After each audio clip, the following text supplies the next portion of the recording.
CM Chandrababu అయితే super six పథకాల విషయంలో అయితే పూర్తి క్లారిటీ ఇచ్చేశారండి. కాకపోతే వైసీపీ ప్రభుత్వమే దాన్ని కొంతకాలం సోషల్ మీడియాలో కూటమి ప్రభుత్వానికి వ్యతిరేకంగా వాడుకోవడానికి నీకు పదైదు నీకు పదైదు నీకు పదైదు అంటూ సెటైరికల్ వీడియోలు చేసుకుంటూనే పోతుంది. ఏ రోజైతే సూపర్ సిక్స్ విషయంలో పూర్తి క్లారిటీ వచ్చేస్తుందో ప్రజలకి, ఆ తర్వాత వైసీపీ ప్రభుత్వానికి కూటమి ప్రభుత్వంపై సెటైర్లు వేసుకోవడానికి వేరే కంటెంట్ ఎత్తుక్కోవాల్సిందే. సరే, అది ఏది ఏమైనప్పటికీ సీఎం చంద్రబాబు నాయుడు గారు అయితే రెండు ముఖ్యమైన పథకాల విషయంలో ఫుల్ క్లారిటీ ఇచ్చేశారు. అందుకు సంబంధించి ముహూర్తం కూడా ఫిక్స్ చేశారండి. అధికారంలోకి వస్తే సూపర్ సిక్స్ పథకాలను అమలు చేస్తామని చంద్రబాబు నాయుడు ఎలక్షన్ ముందే ప్రకటించిన సంగతి మనకు తెలిసిందే. అందులో భాగంగా ఇప్పటికే పింఛన్ల మొత్తాన్ని పెంచి అమలు చేస్తున్నారు. ఉచితంగా 3 గ్యాస్ సిలిండర్లు పంపిణీ చేస్తున్నారు. అయితే ప్రధానమైన 2 పథకాల కోసం ప్రజలు ఎప్పటి నుంచి ఎదురు చూస్తున్నారు.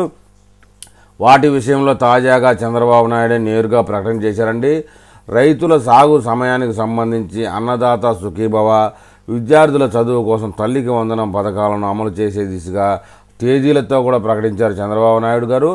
పీఎం కిసాన్తో కలిపి వచ్చే నెలలోనే మే నెలలోనే అన్నదాత సుఖీభవ తల్లుల ఖాతాలోకి 15,000 రూపాయల డబ్బుని వేసేస్తామంటూ క్లారిటీ ఇచ్చారు.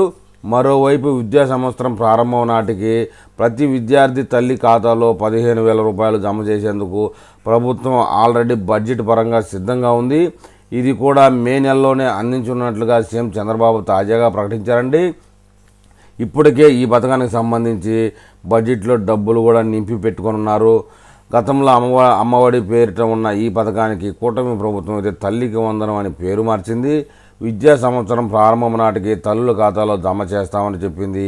ఇది కూడా మే నెలలోనే చేస్తామని ప్రకటించారు చంద్రబాబు. మొత్తానికైతే కీలకమైన 2 పథకాలకు సంబంధించి ఫుల్ క్లారిటీ ఇచ్చారు. దానితో పాటు కుటుంబంలో ఎంతమంది చదువుకునే వాళ్ళు ఉంటే అంతమందికి పథకాలు ఇస్తామని చెప్పేసి పదే పదే చెప్తా ఉన్నారు.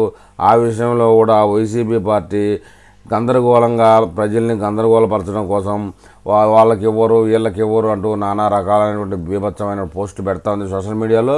అది ప్రజలు ఎవరు నమ్మవద్దండి. ఇంట్లో ఒక్కరు ఉన్నా, ఇద్దరు ఉన్నా, ముగ్గురు ఉన్నా తల్లికి వందనం పథకం అమలు చేసి తీరుతుంది. ఎన్నికల ప్రచారంలో ఇచ్చిన అన్ని హామీలను తూచా తప్పకుండా తీర్చాలని సీఎం చంద్రబాబు భావిస్తున్న విషయం అందరికీ తెలిసిందే. త్వరగా స్కీములు అమలు జరగాలని ఆ దిశగా అడుగులు వేస్తూ ఉన్నారు. ఇందులో భాగంగా అధికారులతో సమీక్ష సమావేశాలను నిర్వహిస్తూ కీలక ఆదేశాలు జారీ చేస్తున్నారండి. ఏది ఏమైనా అన్నదాత సుఖీభవ, తల్లికి వందనం వచ్చే నెలలోనే పథకాలు అమలు జరగడం పూర్తయిపోతుంది అనేది ఏపీ ప్రజలకు సంతోషకరమైన వార్తగానే చెప్పుకోవాలి. మరి